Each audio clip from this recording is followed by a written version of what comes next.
Hey again everyone, welcome back again di Bitcoin Update. Happy weekend teman-teman semuanya. Kita dapat update ya. SpaceX sudah di trading kan teman-teman di Nasdaq. Ada kondisi yang tentu saja menarik ya dari sisi valuasi dan dari sisi pendapatan SpaceX gitu. Ini sebenarnya menurut saya lumayan agak bukan anomali lagi ya, tapi orang gila juga gitu ya teman-teman sekalian gitu. Nah, kita langsung aja cek ya teman-teman.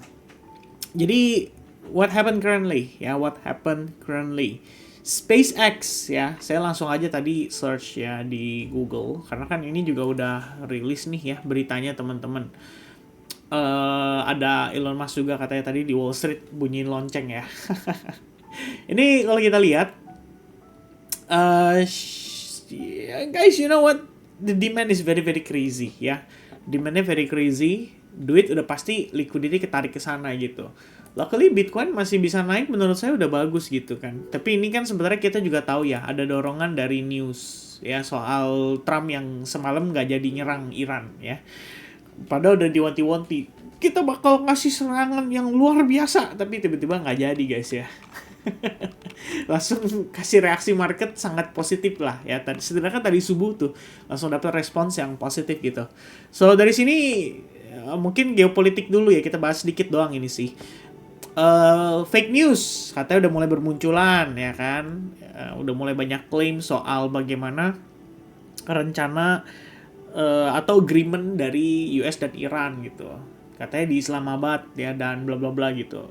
Ya, intinya sih ini tinggal nunggu waktu, dan biasanya keputusan-keputusan penting kayak gini bisa terjadinya di weekend guys, which is either Sabtu atau Minggu, dan Trump sendiri udah kasih kisi-kisi.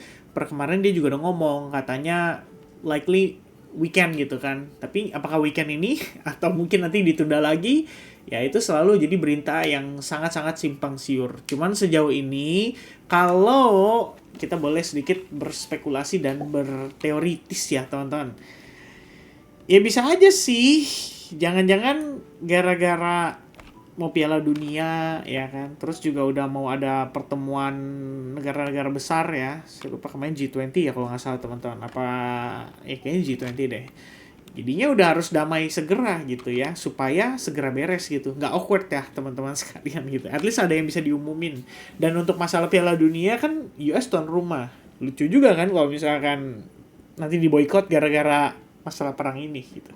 Itu salah satu yang jadi concern mungkin ya, dan menyebabkan kenapa market, bukan market lah, kenapa Trump sendiri akhirnya ya akhirnya mengambil jalur yang harus lebih ke arah damai ya. Dan di sini ibaratkan tuh gini guys, mungkin memang sebelumnya nggak niatan nyerang yang gimana banget ya, karena mungkin Irannya juga yang nggak tahu ya responsnya kayak terlalu lama atau gimana gitu kan, mungkin itu hanya sekedar desakan atau strategi dari US, dan akhirnya bisa ketemu ya istilahnya agreementnya seperti apa gitu ya. Hopefully sih beneran bisa terrealisasi ya, nggak cuma bohongan gitu. Cuma ini guys, ini yang menarik, SpaceX ya IPO reportedly drew more than 350 billion in total demand ya. Dan SpaceX IPO reportedly drew more than 250 billion dollars in institutional demand. So far ini kalau di-combine ya sebenarnya bukan di-combine sih, ini 350, 250-nya dari institusi, 100-nya mungkin bukan institusi ya, bisa bisa jadi retail, wheels dan bla bla bla gitu. Which is 350 billion dollars, it's a crazy number ya teman-teman. Dan gak heran kalau misalkan kita ngelihat market ya mungkin gairahnya nggak terlalu yang gimana banget ya, especially on Bitcoin gitu. Terutama kalau kita lihat volume Bitcoin dalam ya 24 jam terakhir aja 15,2 miliar dolar ya kan.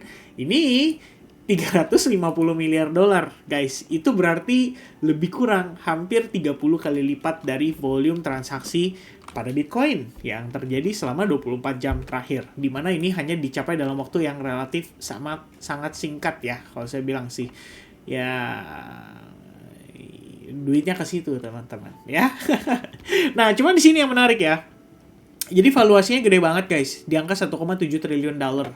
Dan comparison saya sebenarnya langsung mengarah ke pada income-nya ya, revenue yang dihasilin SpaceX berapa sih, saya cuma nanya kayak gitu doang. Ternyata 18,6 miliar dolar ya di sepanjang tahun 2025. 18,6 miliar dolar dengan valuasi 1,7 triliun ya dolar dengan asumsi harga di 135 dolar per shares. Dan per sekarang kalau kita lihat ini kan 1,7 135. Ya bayangin ya kalau misalkan naik harga ya bukan bayangin sih teman-teman, kita hitung aja ya. Masalahnya tadi saya nyari SpaceX ya, ticker di ininya belum ada data gitu kan, katanya chartnya soon gitu. Nah jadi kita lihat dari mana ya, ini baru asumsi ya, yaitu kripto teman-teman. Kripto udah ngeluarin angkanya dan ada di 160 dolar per shares ya. Itu berarti kan selisihnya udah 30 dolar lagi ya dari sekarang gitu, yang sebenarnya ditulisnya berdasarkan IPO-nya. Itu berarti ya lebih dari 1,7 triliun guys. Ya, simpelnya begitu ya. Berarti ini valuasi di atas 2 triliun kalau angkanya di 160 dolar per shares gitu.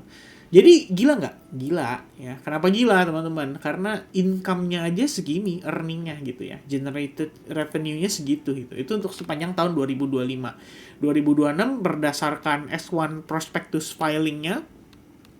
Di sini kalau dilihat ada peningkatan lah ya dari 14,2 billion dollar generated in 2024. Sorry. Di sini teman-teman ya. Ini revenue-nya di comparison-nya teman-teman. First quarter itu adalah 4,7 miliar dolar di kuartal 1 ya 2026. Ya, katakanlah 5 miliar lah kita buletin teman-teman ya. Kalau disetahunkan, seandainya nambahnya nggak banyak-banyak banget ya, 20 miliar deh dalam setahun teman-teman.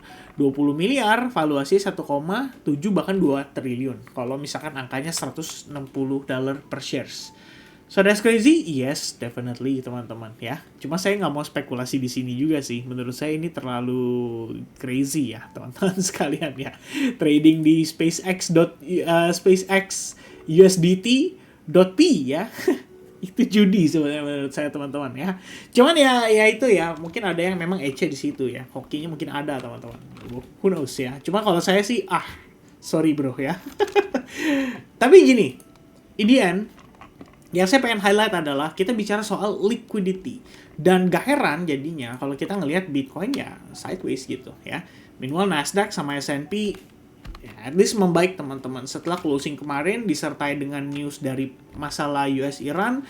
Dan hari ini kan IPO. Jadi saya pikir ya teman-teman sekalian ya, tetap saya harus remind ke kalian juga.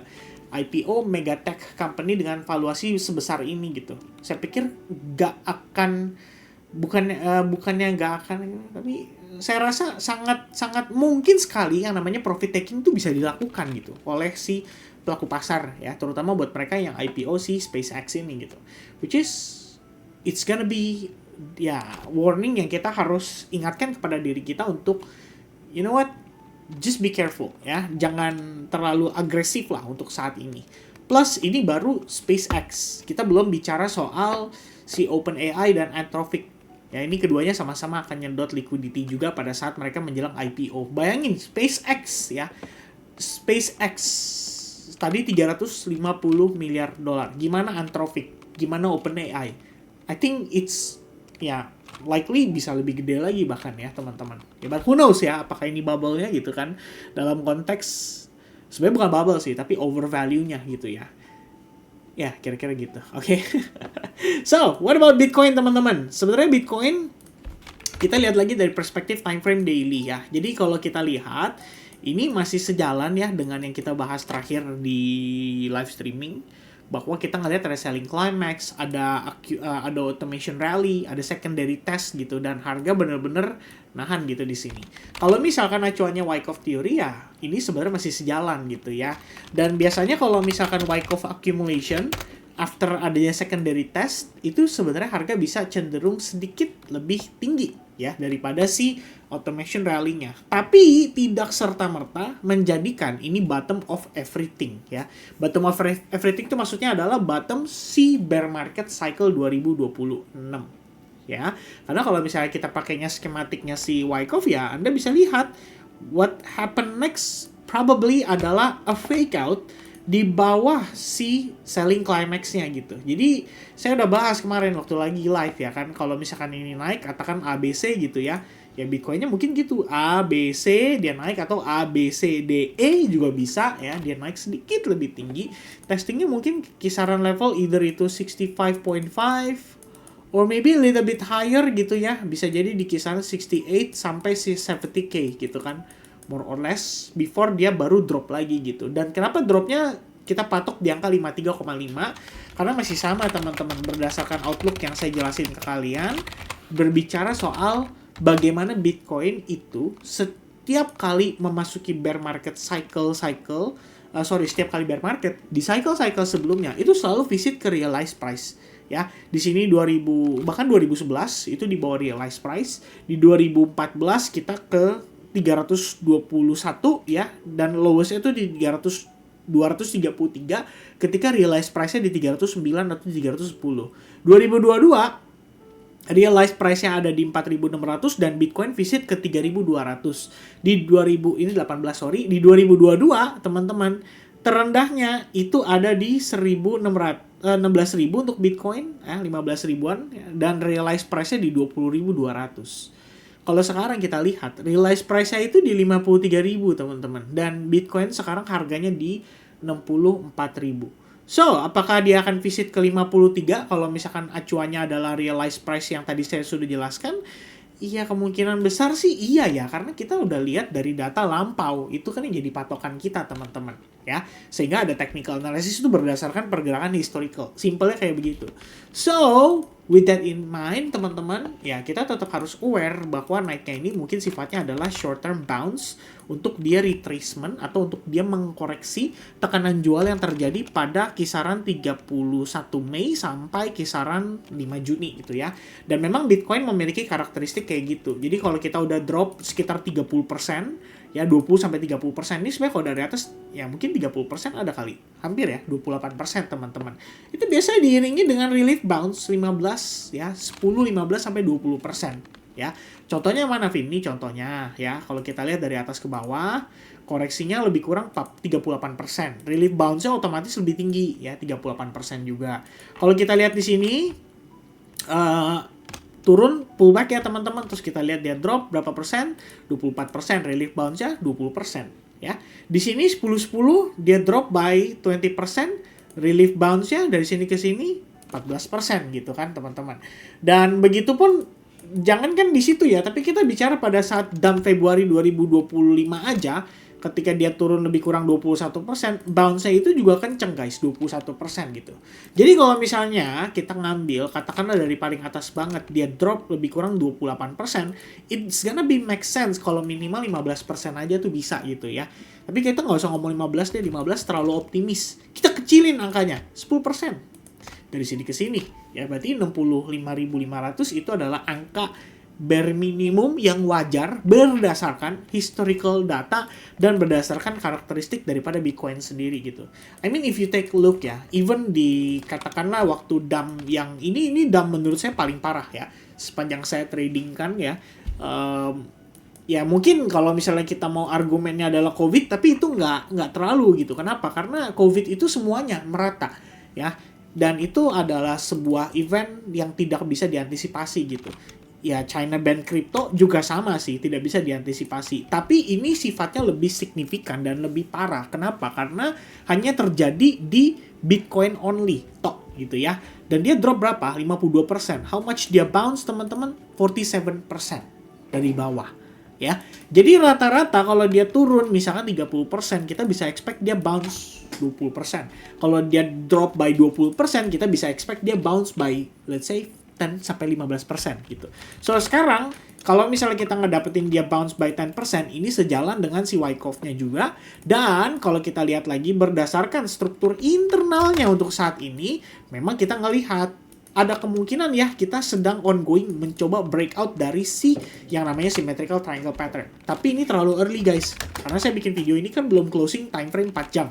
Kalau 4 jamnya kayak begini terus teman-teman adjust ya trend line-nya atau garis atasnya jadi resistance seperti ini, bisa juga gitu ya. Which is jadi ascending triangle gitu, dan dia berarti belum break, ya kan?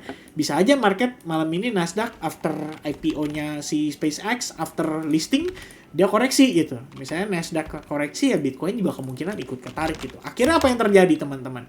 Ya udah deh, kita konsolidasi doang gitu ya. Kalau internalnya per tadi siang sebenarnya saya sempat inform ke teman-teman di SAG bahwa saya ngelihat kita kan pertama konsolidasi ya, and then harga turun. Ini turunnya juga ngambil imbalance doang sih. Jadi saya pikir ini adalah zona yang cukup menarik ya untuk ngelihat Bitcoin bounce gitu.